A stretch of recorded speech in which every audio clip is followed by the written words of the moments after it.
Hello, we are at the KNDA Center to interview Professor Kim Hyun-woo about the solutions to the problems and conflicts that happens in Northern Eastern Asia. Hello, Mr. Kim Hyun-woo. Hello. We prepared questions to ask you that happens and that is really a problem to the Northern Eastern Asia, which connects with mostly in South Korea. And the first question is the tensions between United States and China is rising rapidly, and we cannot lose these two friendships. And I want to know, how can we solve these problems without any trouble? I think the Korean government had a lot of difficult situations between China and the United States. Now China is growing up, and the power of China, both economically and militarily, is growing tremendously as time goes by. And also comparatively, the US power in this region especially is increasing. So I think it is a time to make a very wise diplomatic decisions about what we have to do between the United States and China. I think the Chinese policy, foreign policy, has changed dramatically. I think after 2007 and 2008. 2007 was the beginning year of a second term of Hu Jintao government in China, and also after 2008, in which there have happened a global economic crisis, and also there was Beijing Olympic in 2008.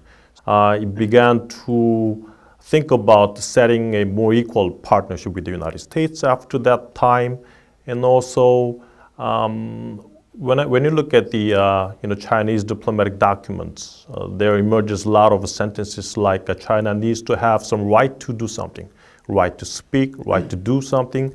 So I think after that time period, Chinese foreign policy became very assertive. I think it was 2010 that two countries had a lot of tensions in many issues. So I think China began to become very assertive after 2008, but in 2010, China and the United States had clashed in many issues. So I think afterward, China became very passive in its foreign policies. But I think the problem is Xi Jinping government. After Xi Jinping came into power, he, I think, has proclaimed the policies, so-called new type of great power relations, and which means that China and the United States has to become an equal partnership, equal relationship, but the relationship be very coexistent and peaceful, which is different from the Cold War period, US-Soviet Union relations. So I think what China wants to do during the Xi Jinping government is to increase its powers vis-a-vis the United States to an equal level. And I think what China is doing right now is to increase its interests both in regional and global context. Okay, US government policy. Obama governments began its rebalance policy towards Asia because of its economic distress. He tried to manage that economic situations of the United States domestically throughout domestic policies. But as he came into deadlock in domestic political situation, he turned into overseas markets to maximize its trade benefits. So I think Asia is one of the priority in its trade markets for the United States, and that's, I think, the foremost reason why U.S. is rebalanced towards Asia. But I think the U.S. still have some political and economic problems domestically, and also because of its priority in its foreign policies on Middle East, is not very active and assertive in its policy towards Asia. So I think under these circumstances, there are many possibilities for future tensions between the U.S. and China. I think one important example might be the announcement of Chinese government, its air defense identification zone last year, and U.S. response to that was very disappointing. Japan expected a more hawkish and more assertive response to Chinese posture, but the purpose of United States government was to maintain peace and order in this region. So this is something that clearly manifests the current situation that Chinese power is growing, but U.S. engagement in this region is rather increasing. So I think we have to think about what should be our policy between these two countries. First thing is that we have to maximize our interest between these two countries. Kadi's proclamation last year was a very good example. China was concerned about Korea to become a member of U.S., Japan, Korea trilateral alliance. And also U.S. was concerned that Korea will be leaning more toward China than the United States. So I think this kinds of balancing between U.S. and China, I think could be a good diplomatic maneuver to maximize our interest. The second one is that we have to, though, think about how we can have more unilateral voices between U.S. and China and Korea. Especially, I think it relates to the North Korea policy. When we have different voices from the U.S. and China, we will be, isolated from these superpowers policies. If U.S. and China have a very good coordination in their policies, or if they have very keen tensions in this region, that will be detrimental to the Korea's national interests. I think another thing we have to keep in mind is that we have to think about our own interests. I mean, U.S. and China, their behaviors in their foreign policy are determined by their own interests. I mean, China is behaving by their own interests, how they can increase and maximize their global interests. The U.S. also the same thing. Their policy towards the Asia and Korean Peninsula is determined by their own, global and regional interests. So we have to think about what are our own interests, and in order to maximize our own interests, we have to have a good relationship with both countries, the U.S. and China. And lastly, I think we should not disregard U.S.-Korea alliance. We have to think why China is considering Korea as such an important partner. U.S. is coming into Asia, and China is still worrying about the U.S. engaging in Asia. So I think one important country that China could consider as important, strategically important partner is Korea. I mean, Korea is important to China vis-a-vis U.S. engagement policy towards Asia. So I think in this sense, we have to think about, ongoing consolidated U.S.-Korea alliance in this region. Connected to the North Korea nuclear program, and we now know that North Korea is going to its own side and not the peace. The six-party talk has not been held for 2 years, more than 2 years. And how can we solve this problem, the denuclearization of Korea? Well, it's a very big problem, I think. Yeah. Yes, I think to your question, we have to ask more fundamental questions. Can we denuclearize North Korea? I think U.S. and Korean government's official policies and postures is CVID, which means the complete, verifiable, and irreversible dismantlement of the North Korean nuclear program. So I think in order to attain that objective, the current U.S. policy towards North Korea is sanction-based harsh policies. I think for the past 20 years, U.S. Perceives that their policy and negotiation with North Korea has failed, and they have changed their policy towards a sanction-based policies. And once I think I have asked one of the experts in the United States that what if North Korea develops ICBM, long-range missiles, which can hit the U.S. mainland territory, and also develops a very small warhead, a nuclear warhead, which can be topped on the long-range missiles. What will be the reactions? Can the U.S. maintain its sanctions policies? And that expert's response was very surprising. What he mentioned was that U.S. will continue U.S. will continue its sanction policies, and U.S. is still developing a lot of measures to do sanctions on the North Korean governments, and the U.S. policy would not change. So I think currently the United States, both because of its domestic situations and also because of its failures and disappointment from the North Korean government, I think it's sticking to the sanction policies. But China is different. I mean, their policy, I think, is not much about the North Korean nuclear issues. Their priority is stability of the Korean Peninsula. I think China realizes that denuclearizing North Korea is not easy, and it takes a long period endeavors. So they would put more priority on maintaining stability of the Korean Peninsula rather than pushing hard on North Korean governments so that they could achieve denuclearization. After first nuclear test of North Korea, Chinese response was very hawkish, very harsh.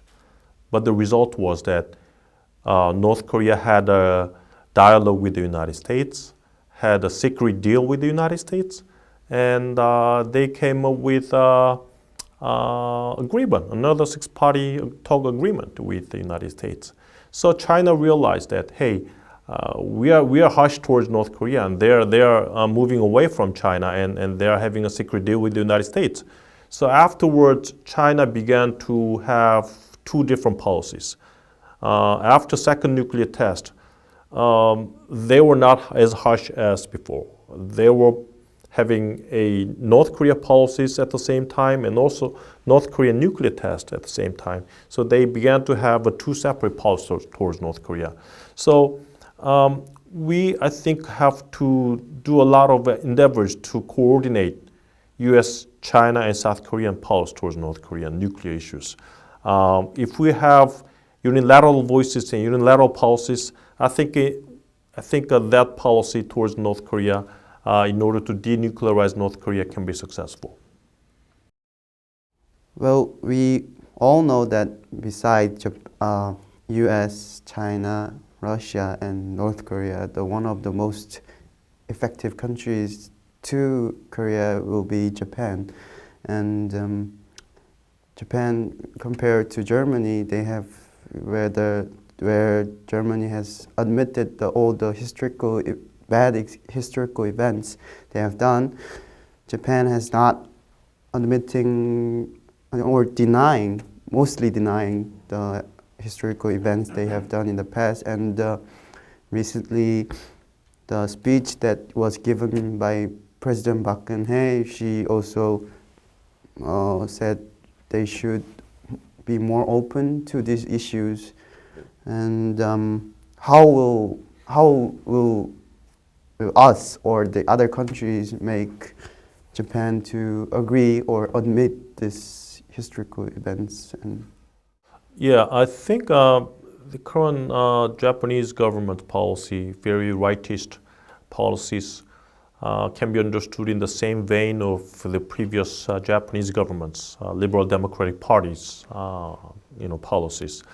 After the end of Cold War, LDP governments, their policy was also very rightist, especially Koizumi, Prime Minister Koizumi's policy was very rightist. I think he also tried to reinterpret a lot of Japanese laws in order to make a lot of changes in its military, its self-defense force. So I think pretty much similar to the previous LDP, but there is a difference. The current Prime Minister Abe Shinzo's policy is more rightist than before. I think many regions can explain this change, but I think current Prime Minister Abe Shinzo government's policy is that I think he is worrying more about the role of Japan when the U.S. hegemony declines in this area. Before, U.S. was big supporter of Japan during the Cold period and also after the end of Cold period. But I think China is growing quickly and U.S. is engaging in Asia but not actively and by way of using its alliance mechanisms in this area. So I think Japan now, I think, realizes that and worrying about the situation in the future. What if U.S. moves out of this area and Japan should stand on its own foot, has to deal with China on its own. That's the situation I think Japan is worrying about. And that's why I think current Japanese government is trying to reinterpret its collective self-defense and also ultimately trying to revise its constitution. But I think still it is a problem that Japanese current government's rightist policies is ignoring its historical,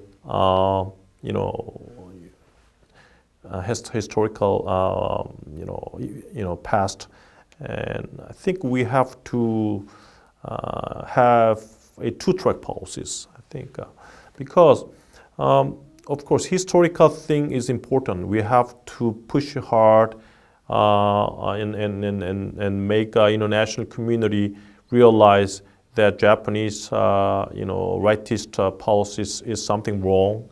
They have to regret their past and also do something about its victims. But also we also have to think about the current strategic situations in this area. U.S.-Japan alliance is important for South Korea's security. If North Korea does some military provocations, U.S.-Japanese alliance also can be a big backup support for that event. And also, in order for South Korea to have a good balance between China and the United States, we also have to have a U.S.-Japan-Korea trilateral mechanism, which can be a big balance against China.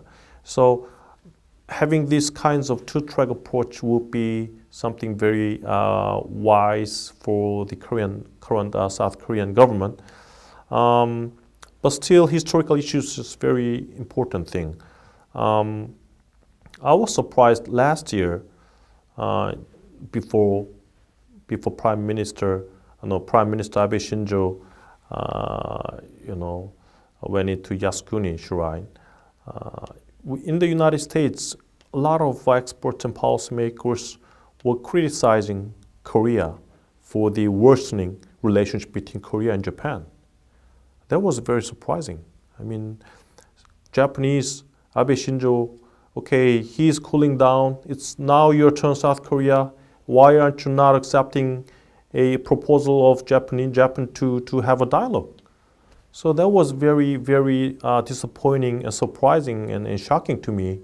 And the reason for that kinds of move is two things. First, I mean, the U.S. currently perceives that Korea is leaning towards China. That's first.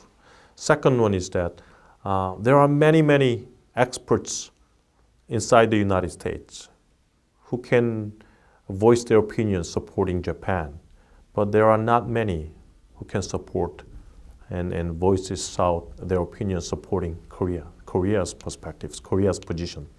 So I think we have to make a lot of efforts so that many people and many experts in the United States can see exactly what is right, what is happening, so that they would not only considering Japan as important ally, but so that they can actually know the exact historical fact of Northeast Asia, exact wrongdoings of Japanese governments historically, so that they can see what kinds of differences there exist between German deeds and Japanese deeds in order to compensate the victims of their